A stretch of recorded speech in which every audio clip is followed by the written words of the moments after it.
Okay, good evening, everyone. Thank you for coming to the session tonight. So there's been an advert for the past few days about webinars that's focused on helping motivated students who are desiring to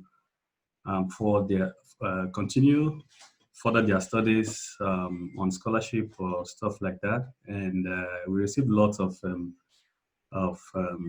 registration, and I'm happy that you are here tonight to join in the program.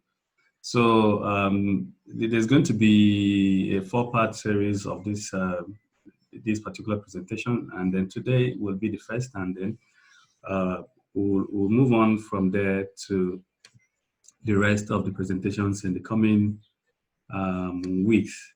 So for today, we will be looking at understanding Erasmus Plus Master's Program.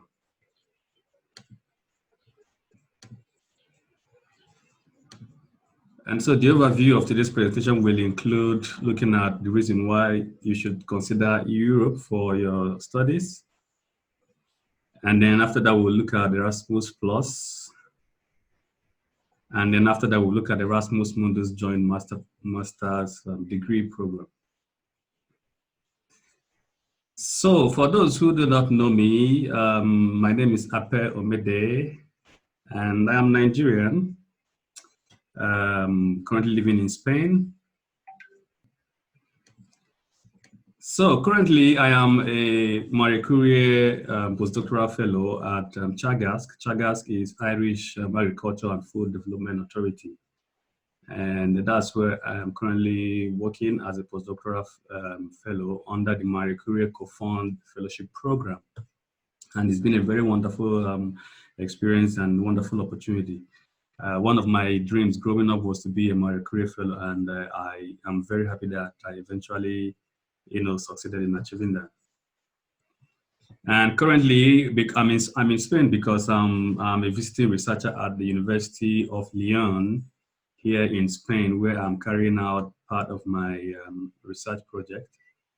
I'm currently working on bioactive fractions in pig's milk, and we're trying to look at how that can be used to improve gut health. I'm not sure if you understand what I'm saying, but just to let you know, that's what I'm working on. But if you're in animal science, you will know what I'm talking about, because my background is in animal science, and nutrition and digestive physiology of monogastric animals. So just to share with you a little bit of information about my precedents or the things I've achieved, and I'm not sharing them because I want to boast, but I'm sharing them because I want to encourage you to know that all things are possible if you believe and if you work towards them. I came from a background that was not very, very sound, but over the years I've seen how commitment and education has helped me to get to where I am today, and I believe that you too can achieve whatever it is you want to achieve if you put your mind to it. So I'm sharing these things to show you that it is possible to, achieve huge success. So the first thing I want to share with you about my success is that I am an All-Tech Young Scientist winner. I won 2 times in 2009 and 2011, and I represented Africa and Middle East in 2011 in the competition. This is actually a global competition for graduate students and undergraduate students all over the world. And I happened to come first in Africa and Middle East. And then that took me to the US to present my studies. I am a 3-time winner of World Poetry Congress Young Scientist Award. And I won that first in 2008, and I traveled to Australia, 2012 to Brazil, and 2016 to China. Next is that I am a winner of the University of New England International Postgraduate Research Scholarship, which was what I used to complete my PhD study in Australia. I'm also a winner of the University of New England International Postgraduate Research Award, which is what I used to run my research program during my PhD. At the same time, I won Hamlet Protein Industry Research Award, which was a supplementary award to my PhD research work. And then currently, like I mentioned when we started, that I am a Marie Curie, fellow, which I won last year, and then started working on it this year. And that's why I'm in Spain. Now, all these awards amount to a total of over 400,000 US dollars. If you put together everything, every financial implication of all the awards that I've shared with you, they all amount to about 400,000 US dollars.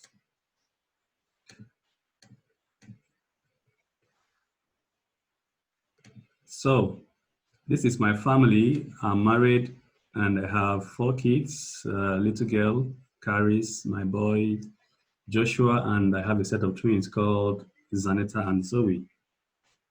And I believe I'm blessed to have this family.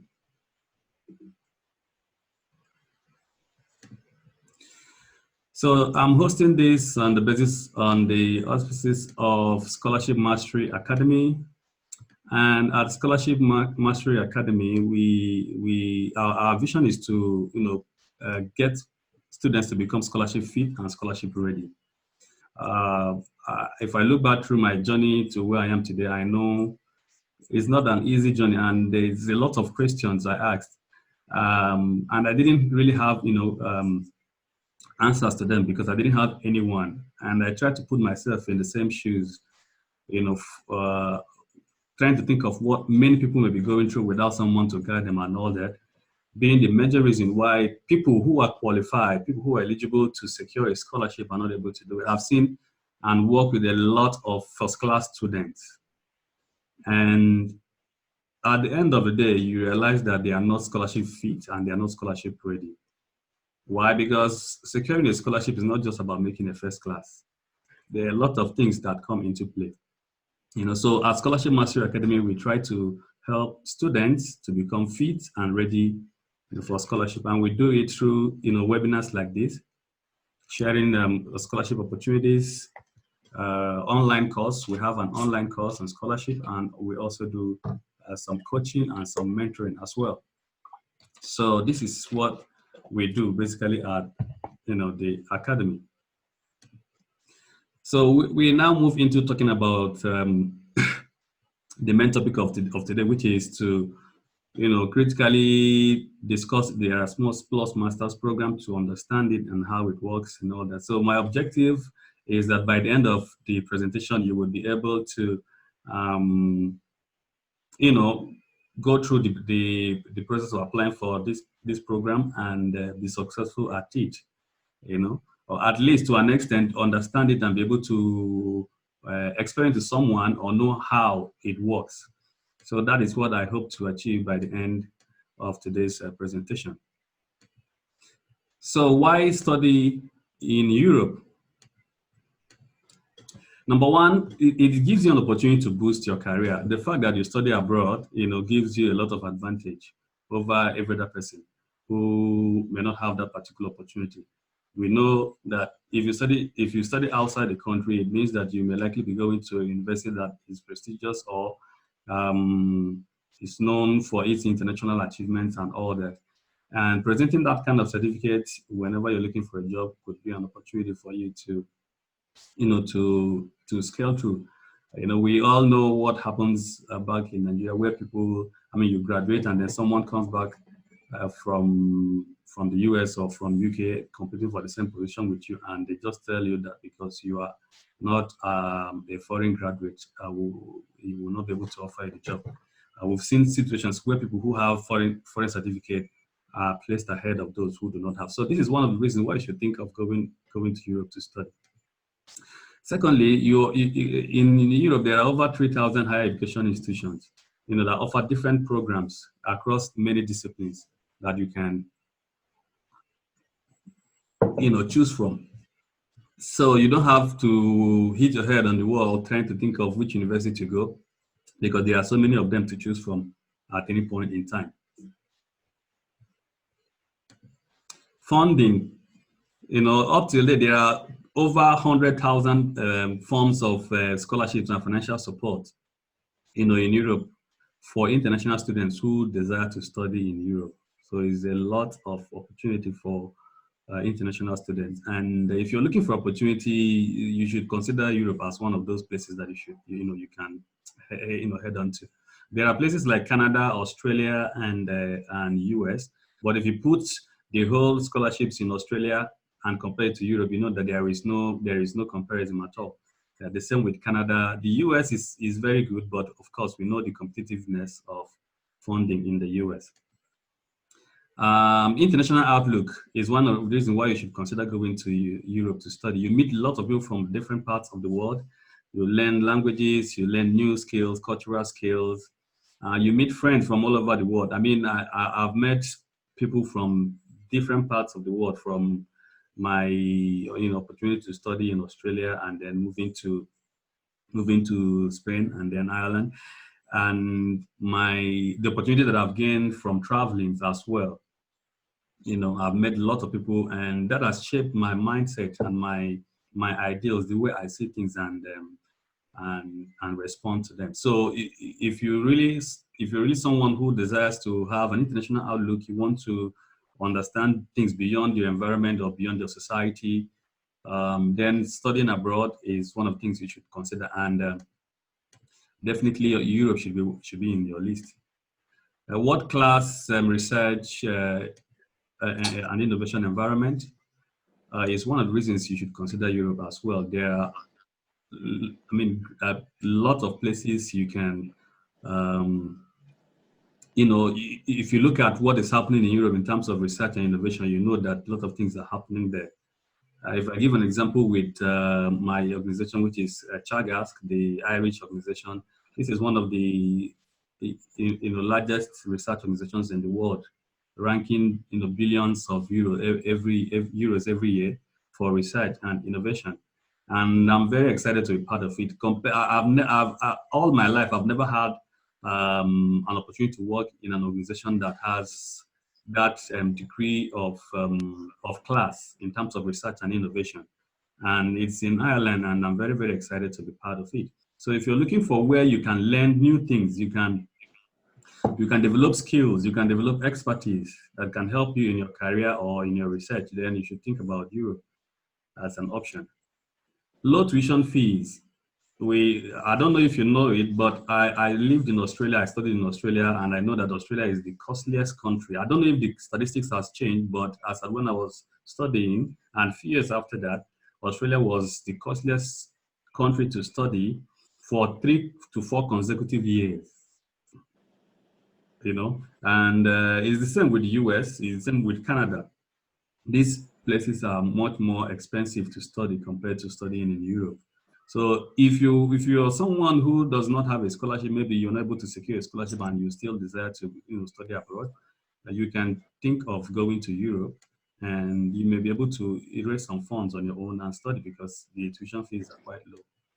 And then the last reason is travel. You know that with your visa to Europe, if it's within the Schengen area, it means that you can travel across all the Schengen area without needing to go for visa all the time. That you want to travel to one country or the other, and it's a wonderful thing. So if you're someone who is adventurous and wants to see the world, then you should consider going to Europe for your study. So now we move to the main discussion of the day, which is what Erasmus Plus is all about. Excuse me.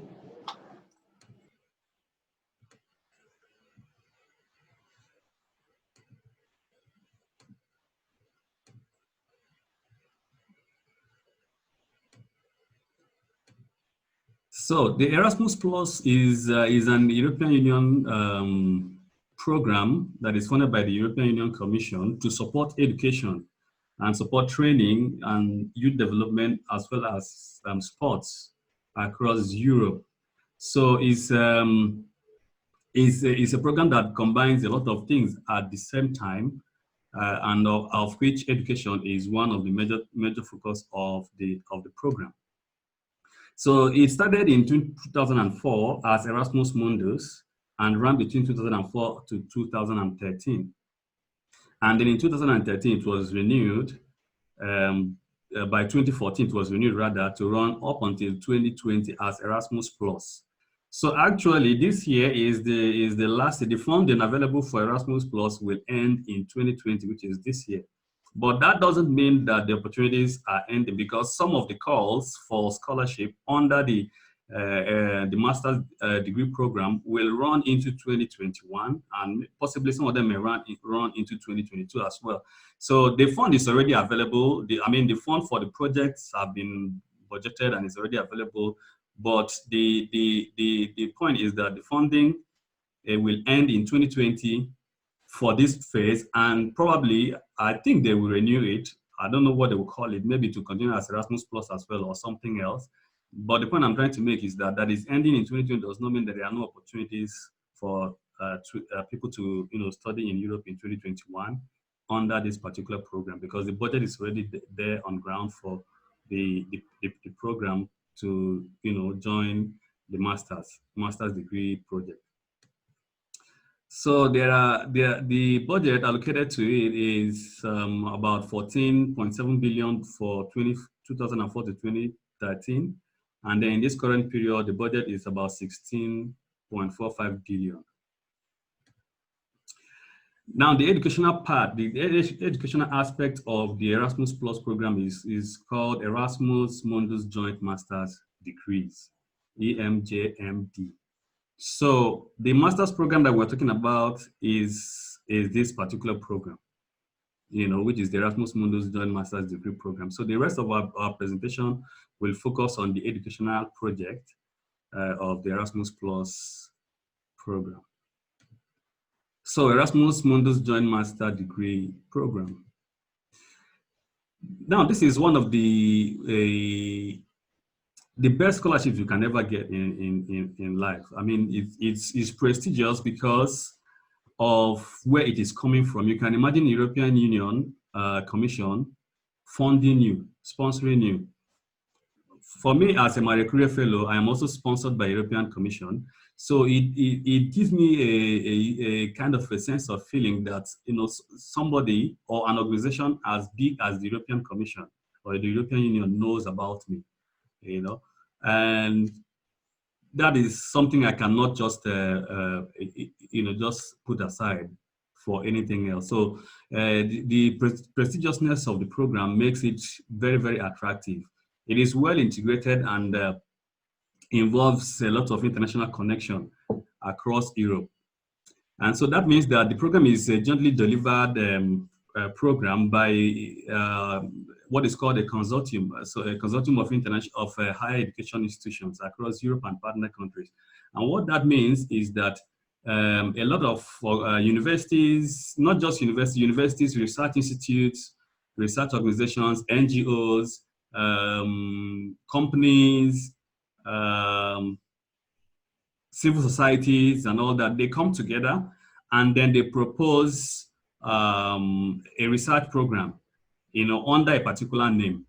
And so they all jointly deliver that particular program. So that's why it is called a jointly delivered, or it is regarded or seen as a jointly delivered program that involves Europe and the partner countries. So the partner countries are countries that are not in the European Union, who may be involved in one or two of the programs. In most cases, the consortium is made up of countries from EU, but there are times when one or two countries that are part of the consortium may not be an European Union countries. And through this particular program, they award fully funded scholarships to the best students that apply for each particular year under each particular program. So this is where the scholarship comes from. So what are the conditions for applying for the program? The program is specifically for master's degrees. If you're going to, if you're looking for a PhD, then you should be in next week's program. And it doesn't matter if you're currently a master's student, because eventually someday you may desire to go for PhD. So there are other programs that fund PhD scholarships, but this is specifically for masters. And uh, as part of the conditions for application, you need to have a first degree or be able to demonstrate an equivalent level of learning or education for it. And you will not be eligible for it if you're already receiving or had received an Erasmus Mundus scholarship of any kind before. And in some cases, there is what is called the mobility rule, which may apply. So if you're thinking of Erasmus, this particular scholarship, then you need to check with the institution to make sure that the mobility rule does not apply. And what I mean by the mobility rule is that some of the organizations will not allow you to join the program if you have lived in the country of the institution you're going to in the past 12 months over a period of 3 years. So for example, for the PhD program and for the postdoc program, if you've lived in Ireland, for example, for 12 months over the last 3 years, then you cannot apply to do your postdoc or your PhD in Ireland. If you've lived in Spain for 12 months over the last 3 years, so you count back the last 3 years, and if in those 3 years you've lived for about a year in that country, then you are not able to apply to that particular country. So some of them may have mobility rules, some of them may not have, but it is your responsibility to make sure that that condition of application is met. Now, this is different from all the documents that you need to provide and we're going to get to that. So the program lasts for a minimum of 12 months and a maximum of 24 months. So you have 2 years to run the program. And depending on the arrangement that each of the consortium may have, there could even be a 1.5 year program. So the 60 ECTS means it is for 12 months, the 90 means it's for 1.5 years, and the 120 ECTS means that is for 24 months. And you must take your study, or you must engage in your study in at least 2 program countries. And then if there are partner countries, then you may also decide to choose 1 or 2 of the partner countries as somewhere that you can go for part of your studies. So the program countries are the European Union countries that are members of a particular consortium. So every country that is in the EU, and there's also a little bit of differentiation of those who are in the EU and those who are in the continent but are not in EU. So you need to also know that, because when we talk about partner countries, there are levels of partner countries. The first level is those countries that are in Europe, but they are not members of the Commission or the Union. And then the second level is those who are not even in the European, in Europe as a continent at all. So maybe from Africa or from Asia or from any other place that is not in Europe. So to take up this program, you must at least choose 2 institutions in 2 different countries that are part of a particular consortium that you're applying to. And then if there are partner countries that are not in the EU that are involved in the consortium, you may also want to choose and go to one of those institutions. So talking about your application documents, this is a general list that you may need to take note of. And note also that each organization or each consortium may want to ask for extra documentation, based on their own programs. But generally, you need to fill out the application form online. Then you need to be able to provide your first degree certificate and transcripts. You need to be able to provide your CV. You need to be able to provide your statement of purpose and motivation letter. And this depends on what the consortium is asking for. So they may ask you for a statement of purpose or motivation letter, or both at the same time. Then you need to provide evidence of English language proficiency.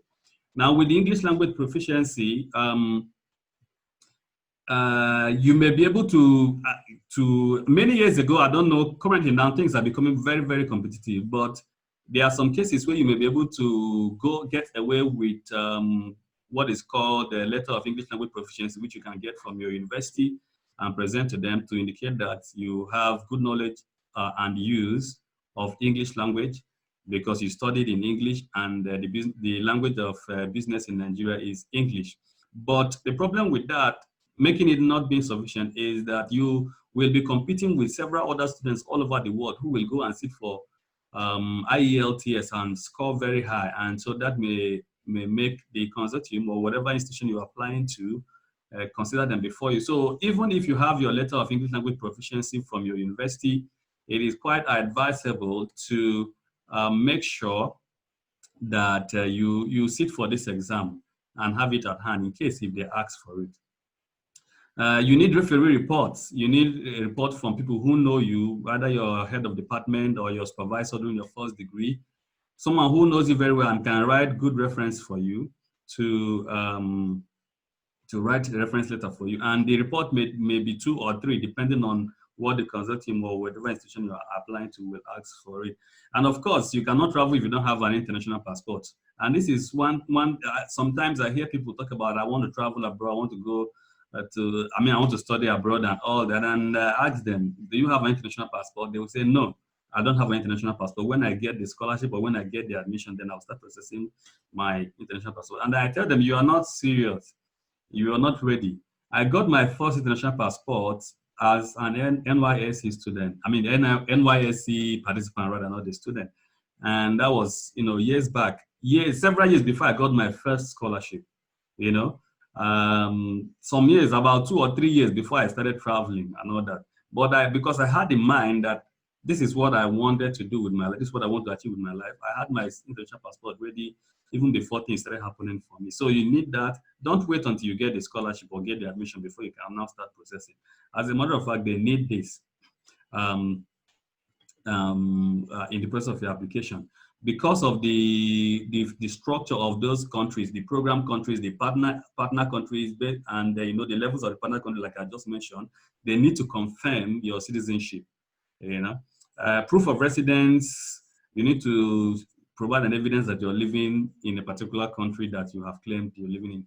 And in some cases, you may be required to provide or write a short research proposal. This is not common with masters, but very, very common with PhD. Very, very common with PhD. You can't get a research scholarship if you don't have a research proposal for whatever you're going to do for a PhD. But some of the components of the project may be research intensive. And so they may want to understand your capacity to conduct a research, So to do that, they may ask you to write a research proposal, but it's not a hard and fast rule. It may depend only on the consortium that you're applying to. So the selection criteria,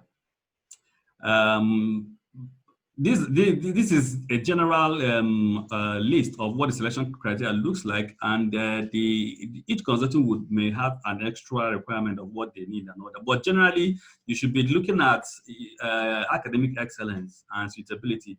Academic excellence is in terms of what you have done in your first degree, and then suitability in terms of the knowledge you have from your first degree. How does it fit into the program that you're applying for? You cannot have a background in agriculture. It is very easy to move around in the West from one background to the other. But if you're looking for something like this that is very prestigious, it may not be very, very easy to move around like that. So they would want you to be very suitable for what you're coming for, coming into, so that your background, your experience, your knowledge, your expertise from your first degree will be like a platform for you to scale up to whatever program you want to do. So you don't come from a different background or not suitable for a particular project, and then you expect to be admitted into that program, and then you start struggling with the courses, the units, or the research that may be involved. And also, they look at your academic excellence and then the suitability of that program that you did in your first degree, and they rank it. The score to that is about 40%. So the total score for that particular criteria is 40%. So this tells that the quality of your first degree is very, very important. Okay. I know that a lot of people have challenge with academic excellence. Like, not everybody here graduated with first class, and so this kind of thing can discourage them. But in Scholarship Mastery Academy, this is what we do. This is what we teach. If you didn't graduate with a first class, how can you still secure a scholarship? I graduated with a 2-1, but I mean, it doesn't look like it. It doesn't look like it, and I know a lot of people who have also done that. And I'm not trying to say that if you're a first degree student currently studying and thinking about this, that you should now start playing with your, no, that's not what I'm saying. But if peradventure you're here and you're not a first class student, you shouldn't be discouraged. There are things you can do to scale up your academic excellence and suitability, and I teach that to students as well. A level of language skills is very, very important, 20% of the whole score. So when you submit that, and this is the reason why you should think about writing an IELTS or TOEFL, because if you submit the letter of English language proficiency only, and someone submits that plus an IELTS score, definitely that person may be ranked higher than you and score more points than you. Then your motivation and potential, which you will show in your statement of purpose and the motivation letter. Okay, so you need to show these guys that you are really ready to do this job. You know what you're coming into, your interest, your passion, what you're bringing in, what your potential talks about what you're bringing into the program, because there is a high level of independence in this kind of program where they expect you to do some things by yourself, not all the time going back to your supervisor and all that. So if you need to show that potential, that you have some level of independence, and that you're highly motivated to be part of the program. Then the quality of your reference.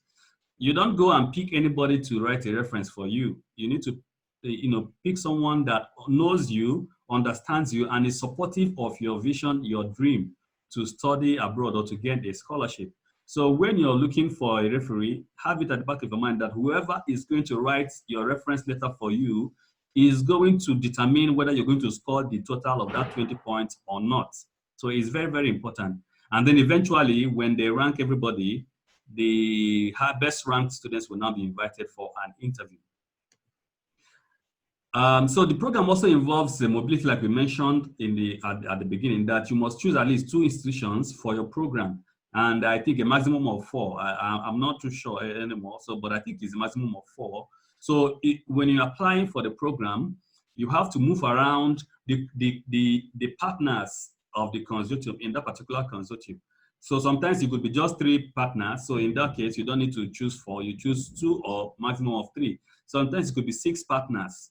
And in that case, you choose up to 4 to move around and all that. So, and it is mandatory. In fact, this is one of the reasons why the program was created. So the ability to move around, for exchange and all that.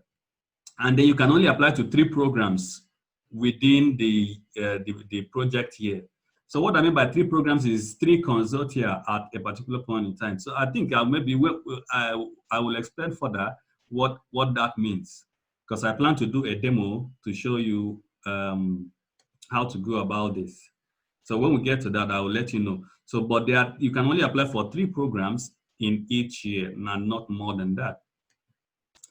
So what is covered in the scholarship or by the scholarship? So your participation cost in the program, which includes things like your school fees and your health insurance cover, life insurance in cases where it is provided and all that is covered by the program. So you don't have to pay all that. Your living expenses is covered by the scholarship. Your travel allowance to move from, your across all the participating institutions that you have chosen is provided by the organization. So you start from a particular institution, spend maybe 6 months or 3 months there, and then you move to the next one, and then you move to the next one. So you move around all the institutions you chose until you finish your program. And to do that, the scholarship provides funding for that. And then there is also relocation allowance to help you cover cost of visa fees, etiquette, and all that from your country to your first institution, and then maybe back. I'm not sure. So the scholarship is about 45,000 euros to 49,000 euros for the duration of the program, depending on the amount of on the budget of each consortium. So each consortium, when they submit their proposal to EU, because the way it works is that the universities or the institutions come together, they create a project, and then they submit it to EU. EU makes the call.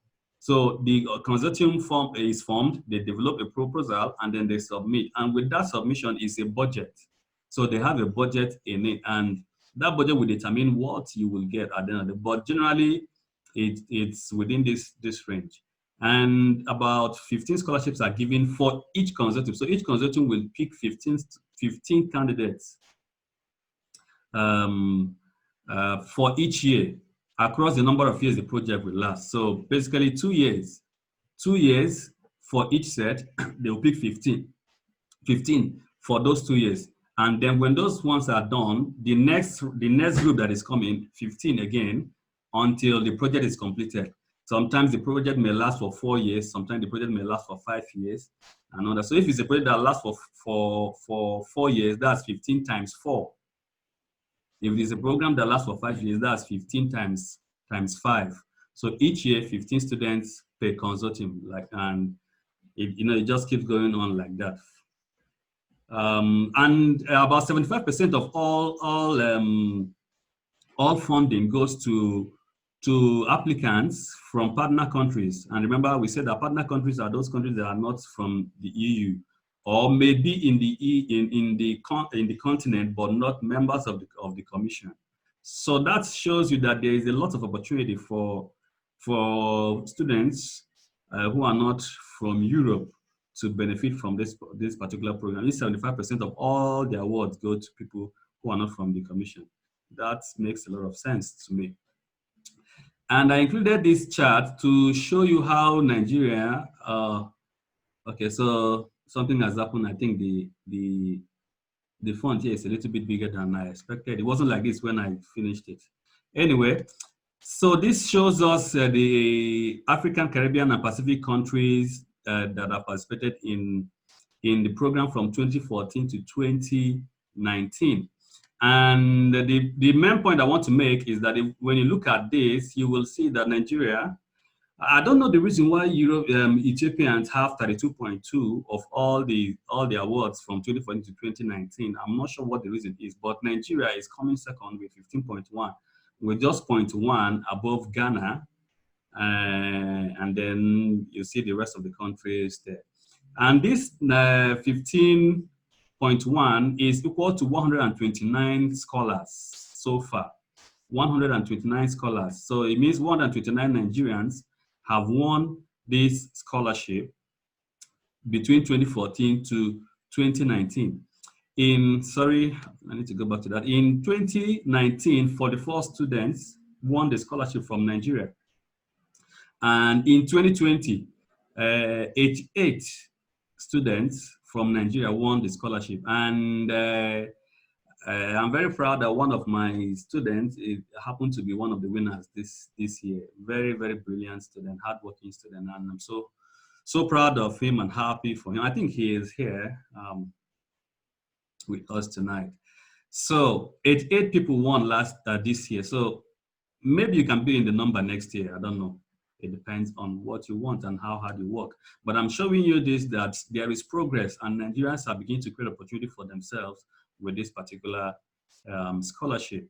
So you should think about it and work towards it and make sure you apply, and you could be a lucky one. Now, how do you apply for this scholarship? So to apply for the scholarship, you go to what is called the Erasmus Mundus Joint Master's Degrees Catalog. Now, this catalog is where all the consortia that won the funding for each year is listed, or are listed rather. So it's a kind of a collection of all the projects that won funding to run this particular program for each year. And I provided the link to it here. So I don't know do you think you have time for us to look at the link? You can let me know in the chat. If you like to look at the link, then we can quickly do that.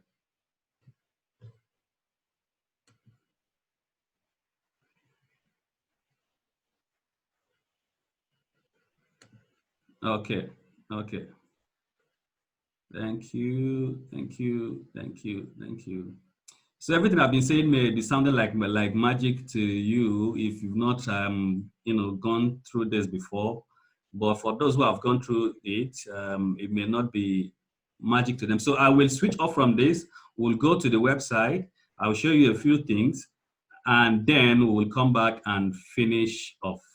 So I'll stop sharing this slide, and then I will share this one. Okay. Okay, now if you can see my screen, let's talk about it. So this is what is called the EMJMD catalog. And this is where all the opportunities, because people hear about Erasmus Mundus Masters, but they don't know where to find it. Yeah, they don't know where to look for it. So where you look for it is here. It's called EMJMD catalog, and this is the link to it. And it's in the presentation, which if you want, I can make available to you.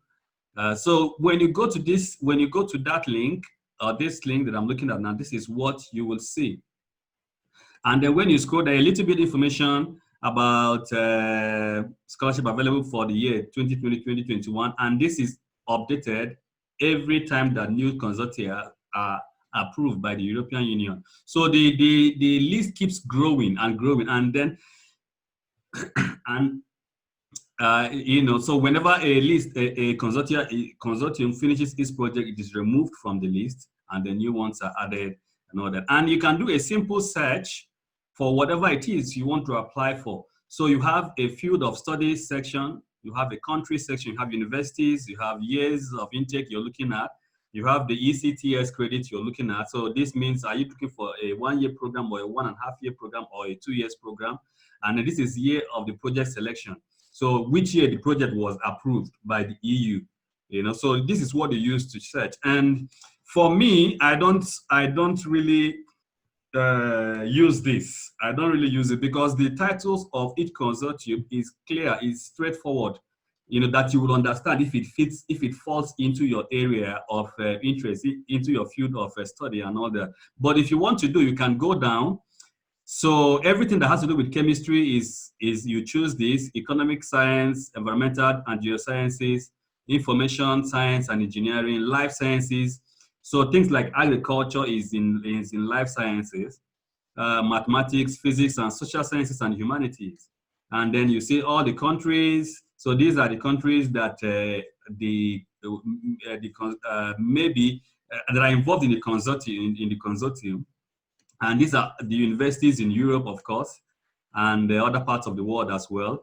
Then this is year of intake. So for someone like you who is here now, you should be thinking of 2021 intake, okay? Because I think the intake for 2020 is finished because most of the applications open around September, October, depending on the consortium will decide when they will open, but it usually runs between September, October, November, December, and then I think I've seen a few that ran into January. Most of them shifted to April because of COVID-19. I saw some that closed recently, just a few months back because of COVID-19 and all that. But you should be looking at November, December, September, October, November, December of the year for next year. So if you are looking at 2021, which is what you should be thinking of now, because all the applications are closed and some the awards, most of them have awarded already. So you're looking at 2021. That means you should start preparing now so that by September, which is just less than a month away, you have your documents ready, and then you come back to this website and then you begin to do your search. So this is the duration. So 60 means 1 year, 90 means 1.5, and then 120 means 2 years. And the year of project selection. So this is the year that the European Union granted or approved the proposal that was submitted by the consortium. Okay, so if you're looking for things, you shouldn't look for 2017 because 2017 project should be rounding up by now. 2018 project should be rounding off by now. So you should be thinking of 2019 projects. 2018 may still have, because that's 2 years away, they may still have 2 more years to take, students, assuming they are running for 4 years. But there is no way you can know unless you actually, go to the consortium's website to look at what is available. So if you decide to use that, you choose that. But for me, I don't always do this whenever I'm working with my students in the academy. I know what they want, and then I just go straight to this, and then I scroll. And it is a very long list, a very long list. So let's go through the list. Are you seeing the list? You see? And it covers almost every field, almost every topic, almost every topic. Some of these projects are maybe outdated already, but they are still here. So you see something on wine tourism innovation, something on water and coastal management, something on tourism development, chemistry and computational modeling, smart system irrigation integration, smart cities, surface electro radiation photochemistry, nuclear application, models and method of quantitative economics, play, education, toy, and languages. I have one of my students who is always telling me he's looking for opportunities in education and all that. You have not looked at the right place. You don't know where to find the information. That is why I see. I don't know. I don't even know what toys are. But this is a master's program that is funded by the EU, talking about play, education, toys, and languages. Critical care in nursing. So I hear people in nursing talking about I cannot find opportunity in nursing. You can find it here. Humanitarian action, forestry, marine, environment, innovation in higher education, medical imaging, language and communication technology, movies, soils and global change, rural development. So each of these is a consortium. So what I'm talking about all this while is that each of these is a consortium. So the people who formed this came together and decided to create a project on urban studies and called it 4CTS plus. Cities plus, 4 cities plus Erasmus Mundus joint master degree in urban studies, right? So that is the same way these guys came together and formed aquaculture, environment, society plus. They called it A6 plus. This is called advanced. Advanced is MA, advanced development in social work. So people in social work also, there is opportunity for. So I mean, this is a huge collection of opportunities of different background and different fields. And so if you're a good student who is hardworking, who is committed to success, there is no way or no reason why you shouldn't have an opportunity, to study abroad. Sorry, can you mute your microphone if your background is not clear, please? Thank you. So this is what the EMJMD catalog is like. So every time a new project is approved for a particular consortium, it is added here. So if you come here, what is the next thing to do? You choose a link. Say, for example, agricultural, food, and environmental policy analysis. So you go here, you open it, and then it opens to you on a new tab.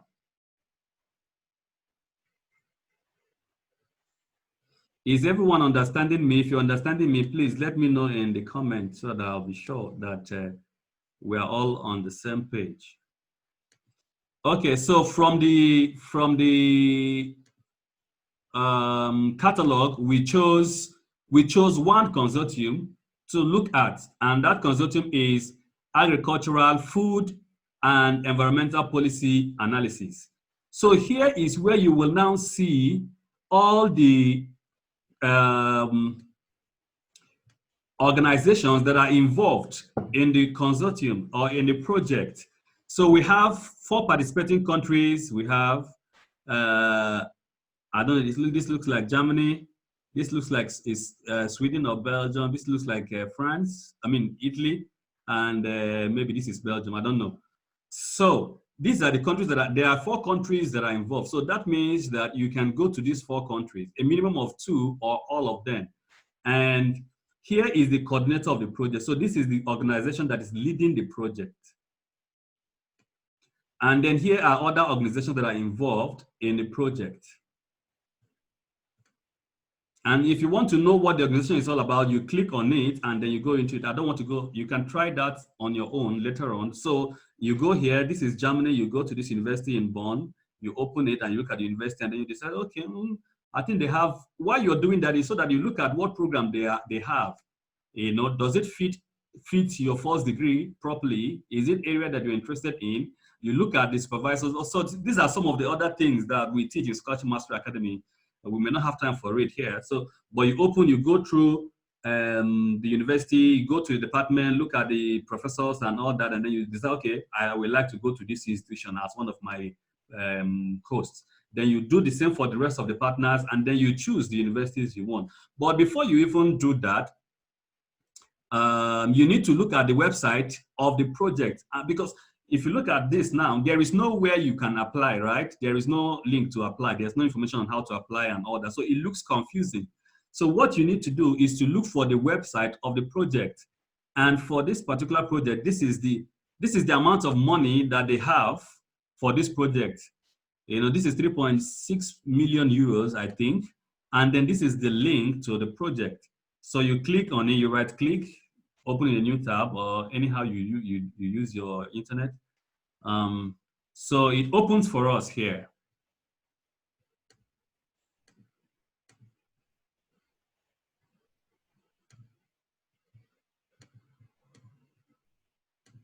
Now this is where you will now get all the information about your application. So it's not just about landing on the catalog. Getting on the catalog is just the first phase of the whole process. So when you get to the catalog, you look for what suits, you know, your field or what you're interested in, and then you click on the link, and then it opens up for you the platform where you see information about the project, and then you look for the link to that particular project, which is this one now. So here you will see all the information about the project. You will see the partners, the main academic partners. These are all the main academic partners. Then you see also under partners, you see associate academic partners, and then you see associate non-academic partners if they have. So associate non-academic partners may be the companies or the organizations that are part of the project. You know, you don't need anything about the advisory board or consortium agreement. That's for the members of the consortium themselves. The next thing you need to look at is the program structure. How is it structured? How many universities can you go to? And do you have opportunity to visit a company? You know, what are the courses that are available? What is the calendar year? What is the mobility plan? And are there summer schools? So summer schools are the training opportunities. So, I mean, like I said, this is a very prestigious program, and it gives the opportunity for, you know, lot of things: personal development, capacity development, experience, and all that. So the summer schools may run for 1 week or 2 weeks, where you have intensive learning opportunity to learn many things about the project that you guys are working on. And then here you see the application procedure, the requirements, the deadlines. Now the admission fees. Well, I didn't mention it when I was talking about the program in itself generally. The program is dependent on the consortium. Some of the consortium don't ask for application fees. Some will ask for application fees. So it depends on where you're going, so that when they ask you for application fee, you don't run away. I've seen a lot of students run away because of application fees, even when they have the capacity to win the scholarship. Okay, so your consortium that you want to apply to may be asking for application fees, while some may not ask for anything. So I don't know if I mentioned also that the program, depending on what the consortium agrees on, you may be having a single degree from the institution that you went to, or you may be having a degree that is co-signed by all the institutions, you know, together. So all those things are provided for you on this. These are some other information as well that may be interesting to you. And then the internship experience in alumni, student testimonies, and all that. So here you can go through it and then try to read about what other students are saying about the program. Did they have you know, good experiences with the program or not. Yeah, so when you do all that, then you can now start looking at what the requirements are. So if you go to this one, for example, they need a bachelor's degree. They need at least 24 ECTS credits in economics. So if you're coming for this program, for example, you need to have taken certain number of units. I don't have the exact calculation now, but I can share it with you if you want later on, how to calculate this 24 ECTS to know how many units in economics you would have taken to be qualified for this. So what this means is that even if you have a bachelor's degree in agricultural economics, you can't just come in. You must have done 24 ECTS in economics to be eligible, for your first degree to be eligible. And then you have letter of motivation, then you have your reference letters, then you have your English language proficiency, and these are all the requirements. And this varies from one consortium to the other, one project to the other. So if you're interested in this, this is where you come to. And let's see the deadlines. So this one closed on 31st of January. And meaning that it may be opening in, if you count 3 months back, that will give you an idea of when this one will open again. So if any agricultural economics student is here, you should think of this and see if you can apply for it next time. So this is in a situation where you have a website to the project. Now, some of the consortium don't have a direct website to the project. So let's try this one and see.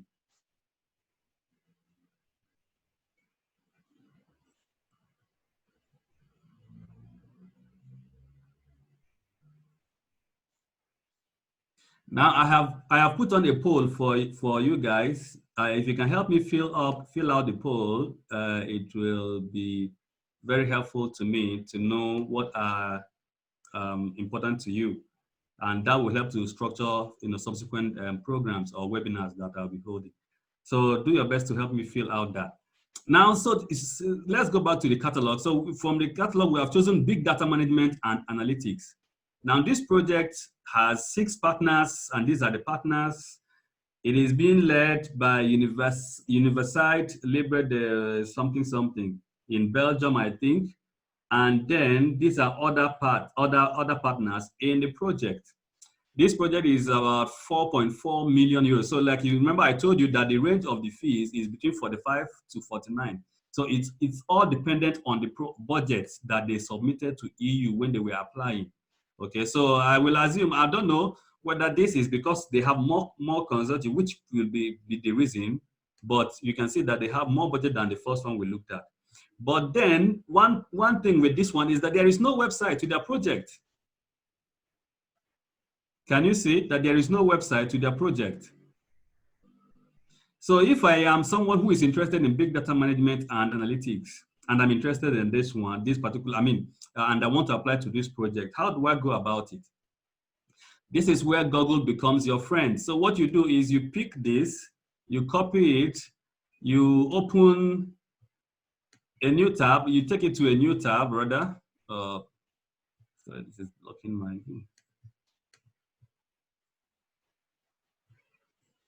Sorry, give me a minute. So you open a new tab, and then you put it in. And then you may be lucky to find information about the program on Google. So I can see some things on big data management technologies and analytics. So what I need to do now is to go back here and look for the members of the consortium. That will help me to know if whatever I'm seeing on my search is relevant to this particular program. So one of the universities here is Polytechnic University of Catalonia in Spain.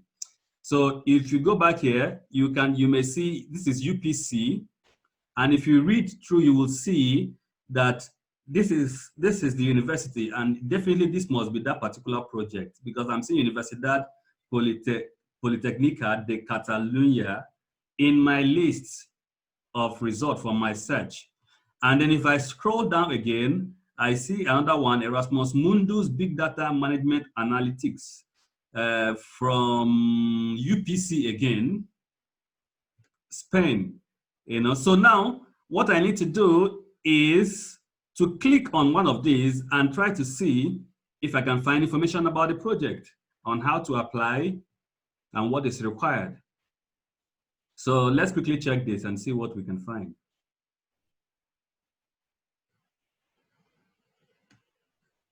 Okay, so we are here, but it doesn't look like what we're looking for is here.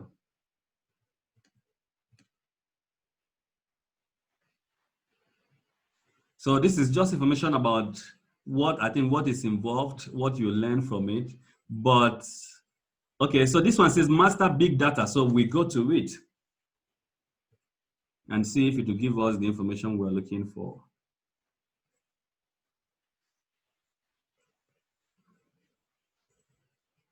Sorry, the website is in Spanish, but my Google Translator is doing a good job.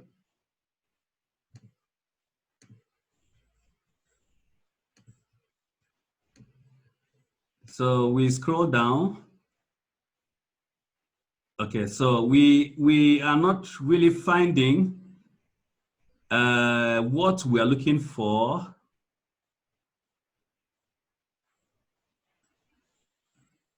We're not seeing what we're looking for. So what we'll do is we go back to the list again and look at the other links that were provided for us in the search.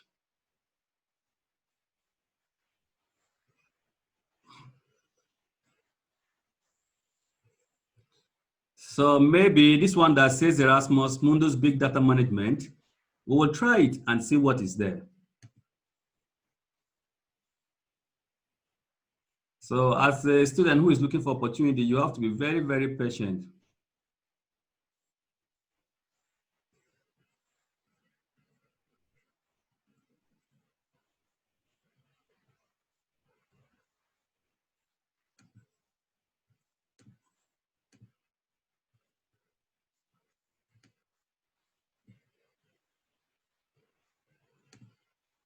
Still loading.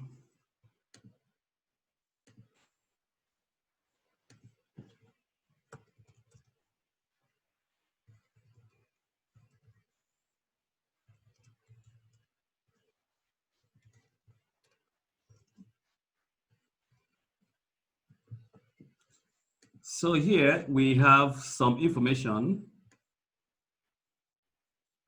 about Erasmus Mundus Master in Big Data Management and Analytics, BDMA. It is in the faculty, Barcelona Faculty of Informatics. So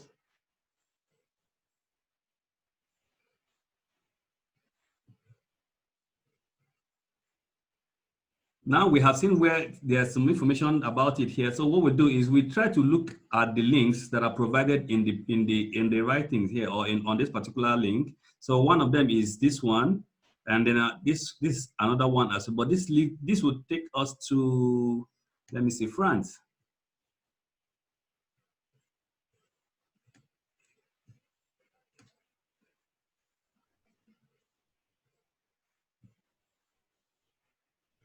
While that one is loading, take notes that under this, there is an information here on place of delivery, and it's saying Barcelona Faculty of Informatics. So this may likely be where the information is as well on how to apply and all that. Okay, so the first link is right for us. So did you see that we are now on where you can actually apply for the program? So, but it took us back to this university. It took us back to this first university. And also note that it is possible that these links here to the partner universities may lead directly to their own application platform as well. So make sure that you take note of this as well. But let's go back to this and see what we can find. So here you can see applications for 2021-23 will open on 16th of September. So if there's anybody here who is in big data analytics and is thinking of opportunities, so 16th of September application opens. So here you see shortcut to the application form, shortcut to student guide, course information, flyer to give you other knowledge about the program. And I think that when the application opens, you will have more information on what is required and other, but we've already told you the general information on what is required that they can start preparing for. So, but yeah, the admission, the list, the link to the admission information is working. So you see what they need is written here. Bachelor's degree, language as well, and then some other information as well. So one other important information you need to know is that being an applicant from a partner country, your application closes earlier than people from program countries or people that are from Europe. And that's one. Secondly, if you're applying for scholarship too, the scholarship applications close, they close earlier than people who are applying without a scholarship. So, and then you scroll down, then you see all other information that you will need and all that. So let's go back to the catalog again. And remember I said that you may find link to the information on the links leading to the partner. So let's try one and see what we can find. Let's do this one in Italy. Oh, okay, so it doesn't lead to anything anyway. It doesn't lead to anything. So only this leads to something. So this is how you actually find information about each of the consortium, what is required, what they are looking for, and how to apply. If we take, which other one can we try? Let's do that play, education, toy, and languages. Let's see what is there. Can I find it? Okay, so this is it in here. Let's see what is there.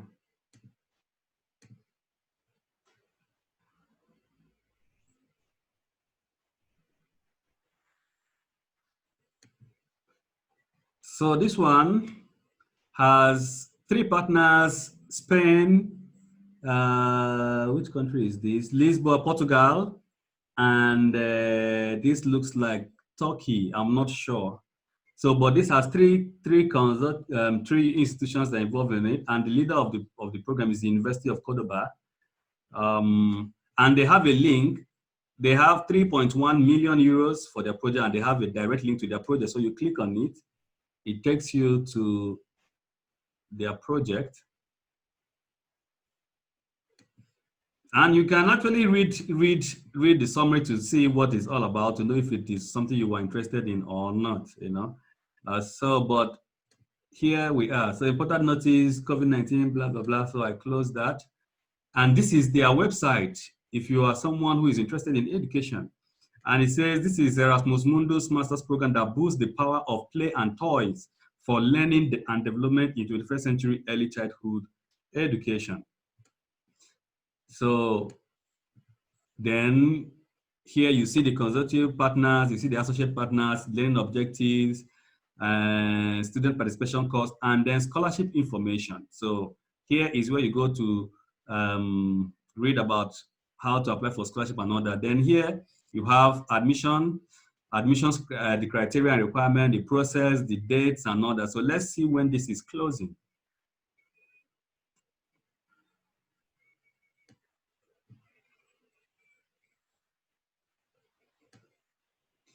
So this is actually opening September 15th again and closing 31st of December rather. And the notification is May 2021. So if you know somebody in education who is interested, who has a good result and is ready to work hard, preparing application, they should try this. Okay, then you can look at the criteria and requirements as well. And then you will see degree in education, English language B2 minimum. So you need to have to convert that to IELTS to know what it means. Good grades, experience in the field, and the motivation letter. Proof of nationality, proof of place of residence, So these are documents that you need to scan and add to your application. So let's see the scholarships.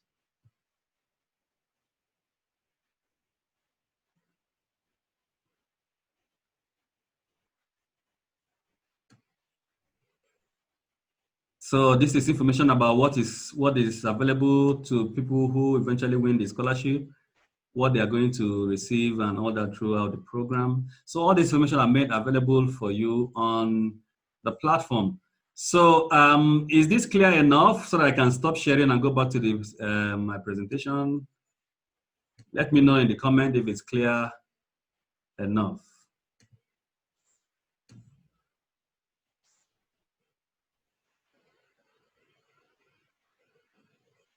Okay, thank you, Moses.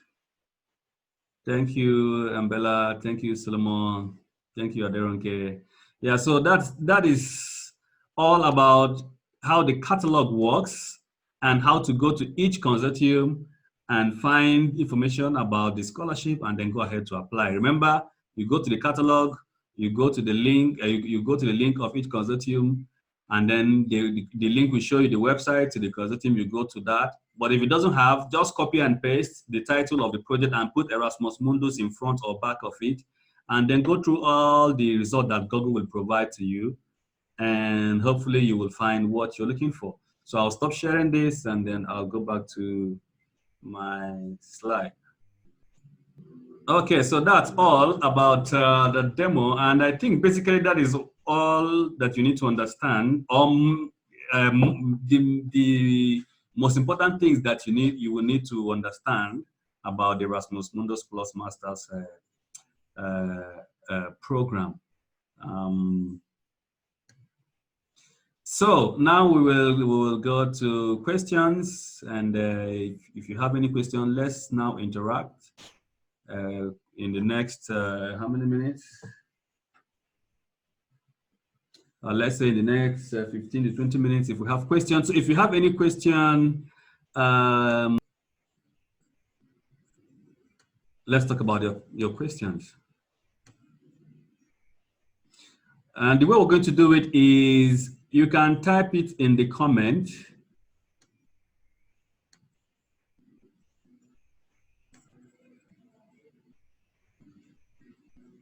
Do they do PTE? I've not seen PTE on the list. It's usually IELTS or TOEFL. The only place I know that PTE is mostly very much accepted is Australia. Australia makes use of PTE a lot. So if you have PTE, what I will advise you to do is contact the institution. So when you're applying, you already know the consortium. The information on how to contact them is on the website. So go to their contact page. You will see information on how to reach them. Then you can ask them if they accept PTE, and then they will let you know. It is possible that they may accept it on a case-by-case basis. I'm not sure. But most times, what they mention in the advertisement is IELTS or TOEFL. Chemaka says, is it true that the language test score expires after a year? No, it expires after 2 years. Thank you, Patrick, for responding to that. The language test expires after 2 years. So, Adoreke, link to what? Nelson, it's not specifically written on the application requirement. Some of them may write, but I can't remember having seen any of them asking about age limit before. So if you go to the website and check about their qualification, if there are no age limit mentioned, then you shouldn't worry about it. But if you want to be double sure, you can email them and tell them about your age and see if they have any reservation about age. But I don't think that it should be a problem. If it's not mentioned there, then it shouldn't be a problem. Mbella, website link to what? Is it to PTE or to IELTS? Okay. You've gotten the link. Good.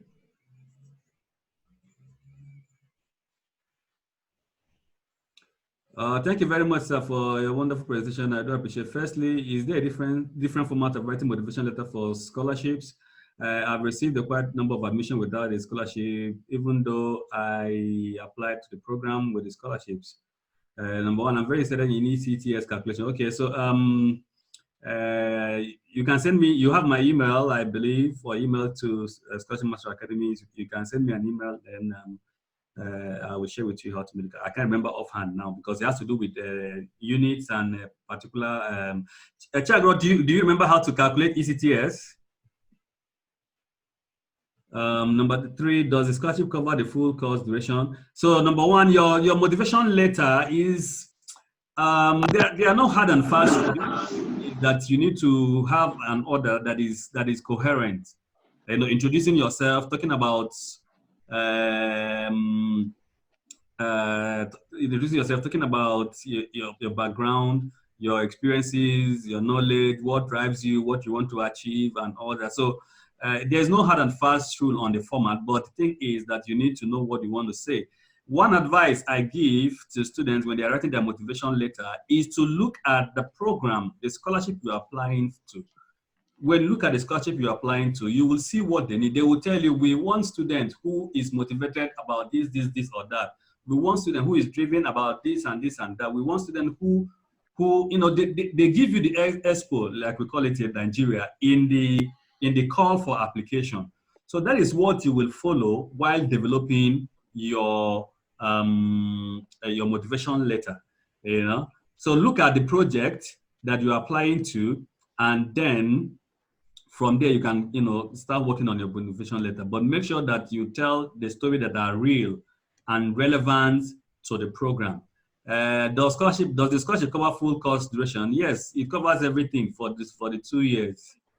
What document can be submitted for residency? For residency, you may probably be able to use. Can I come in? Yeah. So Chechago, you can come in. Okay. Good evening, everyone. Yeah. So with respect to the residency, what I did, okay, usually if you have like a utility bill that has your name on it, not your father's name, your name, you can, let's say you're living alone, you can use that as a proof of residency.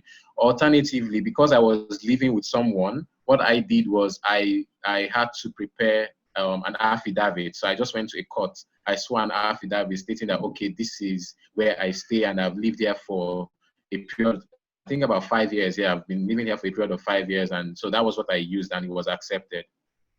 Good. And I think that if you go to your local government authority, you may be able to get documents. This is a certificate of origin or something like that, that states that you are from a particular place and you live in that community and all that. So maybe relevant as well. So you have a lot of materials that you can use for that.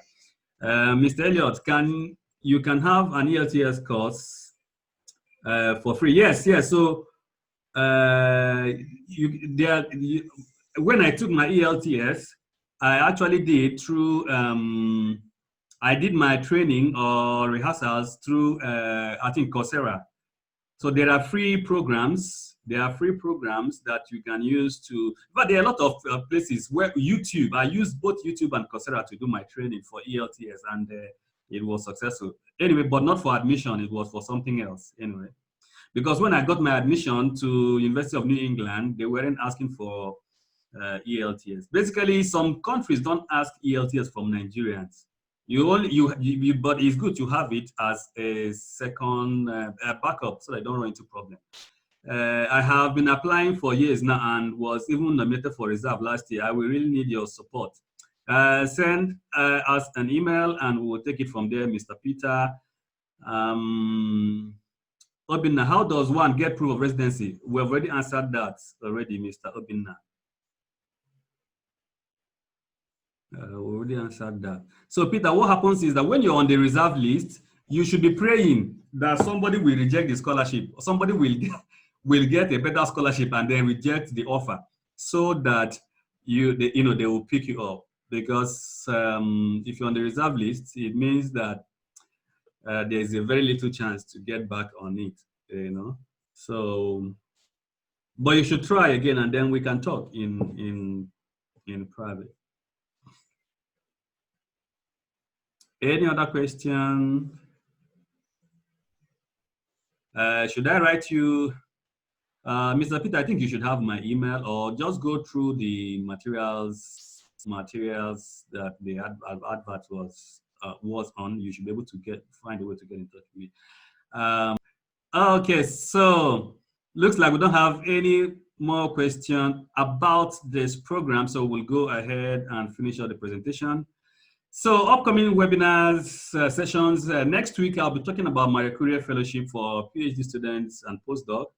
And it's important, see, I got my Marie Curie fellowship last year, but I started applying for Marie Curie fellowship, when was that?